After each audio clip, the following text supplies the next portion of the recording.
The vibe was going strong at Club Rol-Lexx, a Miami strip club, when two black men stepped out to go to their pickup in the parking lot. They were sitting there in the two front seats and approached by a person that, in hindsight, was the biggest danger that night could present. This man was later diagnosed with a myriad of uncontrolled mental health illnesses, including impulse control disorder, antisocial personality disorder, unspecified schizophrenia spectrum, and other psychotic disorders. He was also carrying a gun. But that wasn't the most frightening thing about him.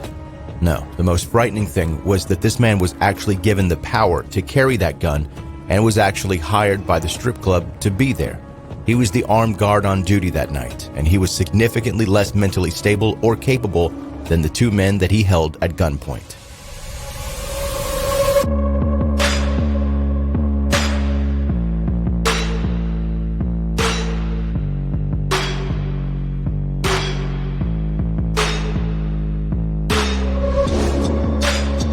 Welcome to 10-Minute Murder, brief and bingeable true crime. I'm Joe, the host, and thank you for coming to my TED Talk. Wait, what? That's the wrong podcast. Apparently that's a different thing. We talk about murder here, so let's do that. Just a moment before we do that, though, if you are new to listening to 10-Minute Murder, first of all, I appreciate you checking it out. Make sure that if you want to listen to more episodes, you subscribe to this podcast wherever you're listening right now. And this goes for everyone, new listener or OG listener. Connect with 10-Minute Murder on social media, and you can see the visuals that go along with the episodes. Sometimes it's hard to dig up pictures or videos from these stories. Like in the previous episode, cameras were just barely a thing at that time, so it was a little bit hard. It was mostly illustrations. Other times, there are so many photos that I post, I feel like I might go overboard a little bit. But in order to see it, like I said, you need to find 10-Minute Murder on Facebook and Instagram. And by the way, you can also contact me through those platforms as well. All right, now to today's story.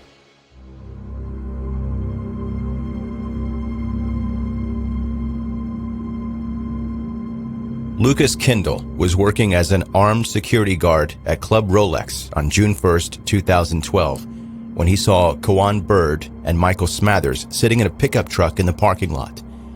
And why were Kawan Bird and Michael Smathers sitting in their car? Michael said that he and Kawan were taking a break from watching a basketball game inside the club when they encountered Kendall outside. As for why Lucas even approached the two in their vehicle in the first place, he tried to articulate later saying, quote, he thought they were rolling marijuana, and he approached the car.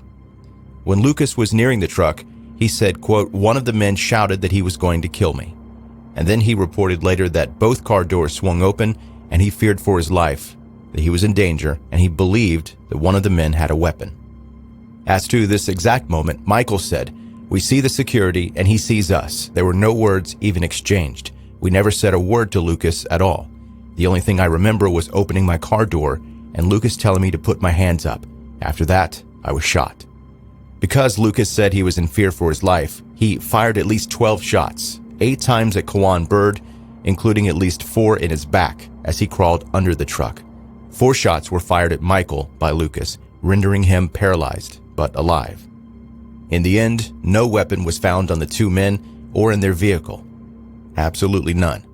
When this case went to court, Lucas Kendall chose to defend himself with help from an attorney in the charges of second-degree murder with a firearm and attempted second-degree murder.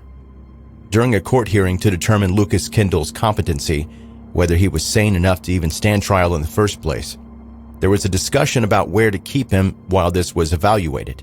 The attorney argued that his client was losing competency or decompensating. He didn't want him to return to jail but stay in the hospital.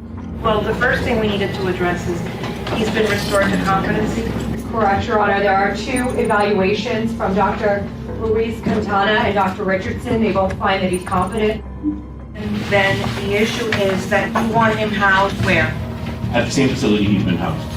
In order to prevent him from decompensating? Yes, Your Honor. He eventually decompensated to the point where he was sitting in a fetal position, naked, not eating, and not interacting with any human being. While this was being mulled over in court, the family of the man Lucas killed sat silently, watching, until their emotions boiled over. Kawan Bird's father stood up. Yeah, but my son is dead, man. My son is dead. He needs to go to prison. He don't need to be laying no mental hospital. He need to go to prison, man. Come on, church. He want to play crazy. He wasn't crazy when he murdered my son, man. He wasn't crazy then, but he crazy now. All of a sudden he crazy now. You want to lay in a mental hospital? You done murdered my son, man, for nothing. When he was trying to get away from you, you was trying to get away from you, man. And you kept shooting him while his back was under the truck. You kept shooting him, man. You kept shooting him. And his back was turned to you, man. He was trying to get away from you. And you murdered him, man, like you murdered him, man. That outburst caused him to be escorted from the room. During the trial, with a portion of his dark, shoulder-length hair pulled back into a little ponytail, at one point, Lucas defended himself, trying to articulate to the jury, quote, "The reason the evidence was fabricated is because I'm white. The subjects I shot were African American. I can prove that. What they're not allowing me to tell you is that I was arrested because of the George Zimmerman shooting." He also claimed that his shooting was justified under the stand your ground law. So the trajectory coming from outside of the vehicle would have to come in that downward. I'm sorry, I'm not sure what you're referring to. Lucas Kendall's line of defense didn't hold up to the jury's eyes, and he was sentenced to life imprisonment with a 25-year minimum mandatory for the second-degree murder of Kawan Bird, and 30 years with a 25-year minimum mandatory term for the attempted second-degree murder of Michael Smathers. Michael Smathers remains paralyzed and is now largely confined to his home, though he is grateful to be alive and Lucas Kendall in jail.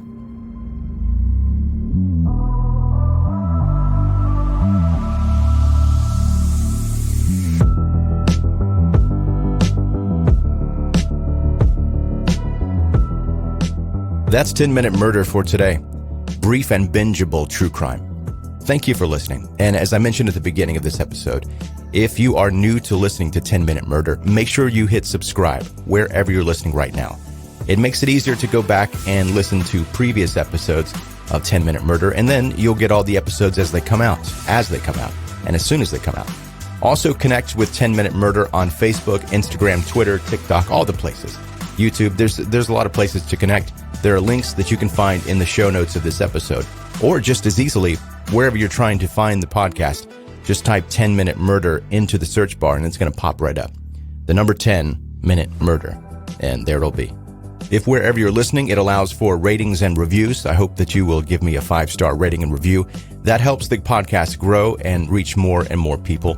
But just as good as that, you can let other people know about the podcast. If you've got friends, family, coworkers, anyone in your life that you encounter and you think they may like 10-Minute Murder, they might listening to short stories about true crime, specifically about murders, then let them know about it.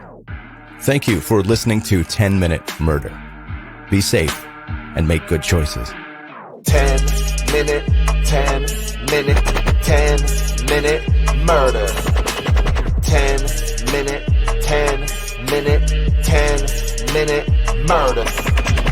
10-minute murder. 10-minute murder.